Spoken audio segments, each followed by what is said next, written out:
Hey everyone, and welcome to SpeedRun. This is part 2 of Project Daily, and we're going to keep it pretty simple for this episode. We're going to look at intercooler piping and air intake stuff. So let's get stuck into it.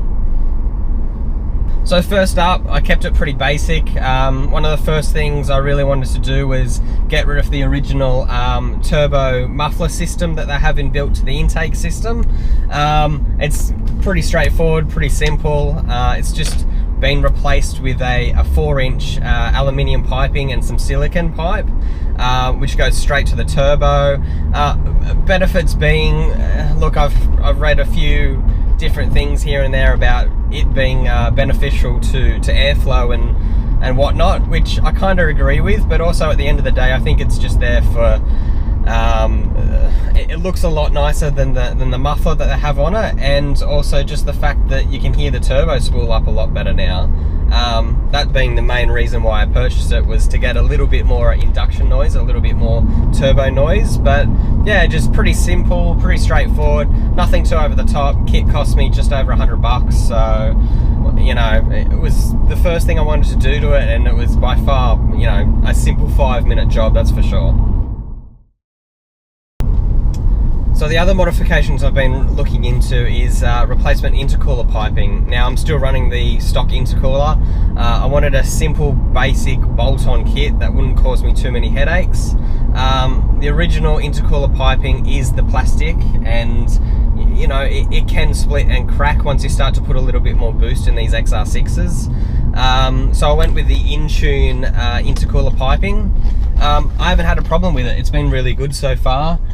No leaks, no cracks, you know, it's been really good. So main reason for changing intercooler piping is simple. Once we start to put a little bit more boost in this, I want the reliability, and I want the peace of mind to know that I'm not going to be driving to work one day and, you know, give it a bit of a push and have a pipe blow off or a pipe crack. So yeah, that was the next thing.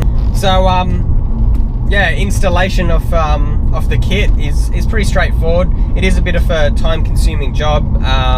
That's front bar off, headlights out, but it's well worth it. And you know, taking out the stock intercooler pipe, you just don't care, you just rip it out. Yeah, this kit just lined up perfectly from the start. So yeah, I haven't had any issues with the kit so far, and fingers crossed I won't. I was very surprised to see that with the aluminium piping, it actually does a better job at keeping out the heat.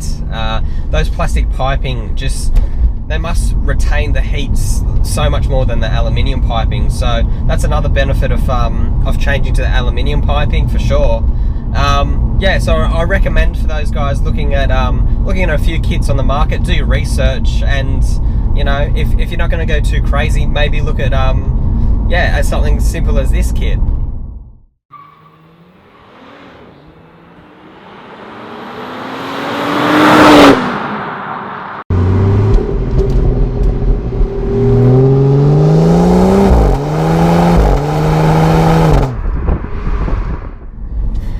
Now the last thing to do on my to-do list was look at a replacement air filter.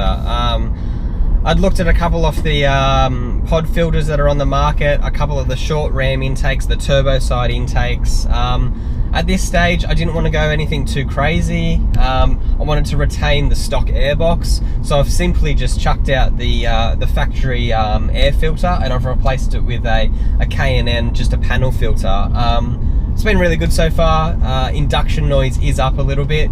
I guess also that's to do with the replacement piping and intercooler piping, but it's now got a nice sound to it, and it's not too loud. But yeah, it's going good. So I think I picked up that filter for $80 or so, and yeah, it's definitely worth doing if you're not into changing all the piping and going a cold air intake or a short ram intake, that's for sure. So that pretty much wraps up this quick little update on Project Daily. Sorry it hasn't been too extensive of parts and modifications. As I said, it's been very basic so far, very simple stuff. Next on the list, I really do have to look at brakes. So I'm looking at a few options for front pads, front discs. I think the rears aren't too bad. It might need a pad change, but if you guys have any recommendations, more than happy to listen to what you guys have used in the past and what you guys recommend. That would be an awesome help. But yeah, stay tuned for that episode, and thanks for tuning in.